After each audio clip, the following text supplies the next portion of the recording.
जिसने न केवल अपने पति की जिंदगी बचाने के लिए ठाना, बल्कि स्वयं की आधी जिंदगी देकर उसे मृत्यु से बचाकर अपनी ठानी हुई बात को पूरा भी करके दिखाया। इसलिए वो देवताओं से भी बड़ी हो गई। राजा विक्रमादित्य की बात सुन दैत्य दंभिकासुर बड़ा हताश सा होकर बोला, तुमने ठीक कहा विक्रमादित्य। हर सवाल का जवाब दैत्य दंभिकासुर को एक साधारण इंसान बना रहा था। दंभिकासुर को चुप देख राजा विक्रमादित्य बोले, पूछो दुष्ट राक्षस अपना अगला सवाल। अब तुम्हारे पास जीने के लिए ज्यादा वक्त नहीं है। राजा विक्रमादित्य की बात सुन दैत्य दंभिकासुर बोला, विक्रमादित्य, माना कि तुम बुद्धि में तेज हो, पर अब भी मेरे 2 सवाल बचे हैं। याद है ना, एक भी गलत जवाब और तुम्हारा खेल खत्म। मेरी अगली गुत्थी सुनो विक्रमादित्य।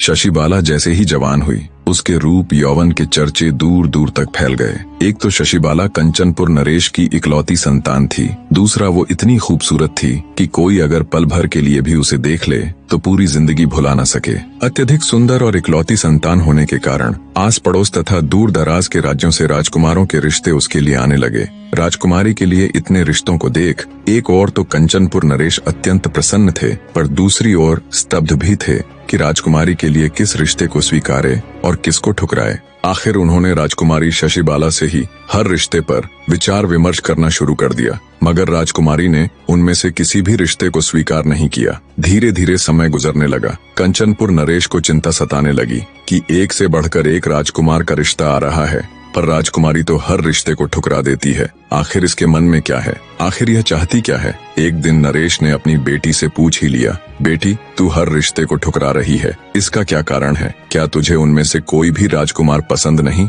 राजकुमारी शशिबाला बोली, नहीं पिताजी, इनमें कोई भी राजकुमार मेरे योग्य नहीं है। कंचनपुर नरेश थोड़ा चिंतित होता हुआ बोला, मगर बेटी, तुम्हारी नजर में योग्यता का मानदंड क्या है? राजकुमारी शशिबाला बोली, पिताजी, मैंने ऐसा तो कोई मानदंड नहीं बनाया, पर जिसके साथ मेरा विवाह हो उसमें कुछ तो विशेषता हो, कोई तो खूबी हो। बेटी की बात सुन नरेश बोला, बेटी, क्यों न तुम विवाह के लिए आने वाले राजकुमारों की परीक्षा लेकर देखो। बिना परीक्षा के निर्णय लेना उचित नहीं। पिता की बात राजकुमारी शशिबाला को बिल्कुल उचित लगी। उसने हामी भरते हुए कहा, आप ठीक कह रहे हैं पिताजी, मैं आगे से ऐसा ही करूंगी। कुछ दिन बाद ही एक राजकुमार राजकुमारी के साथ विवाह का प्रस्ताव लेकर हाजिर हुआ। नौकरों ने उसे अच्छे से बिठाकर जलपान कराया और राजकुमारी शशिबाला को खबर कर दी। खबर मिलते ही राजकुमारी जब उसकी परीक्षा लेने के लिए आई तो राजकुमारी को जैसे ही राजकुमार ने देखा, वो स्तब्ध होकर उसकी सुंदरता को देखता रह गया। आते ही राजकुमारी ने भी एक नजर राजकुमार को देखा और बोली,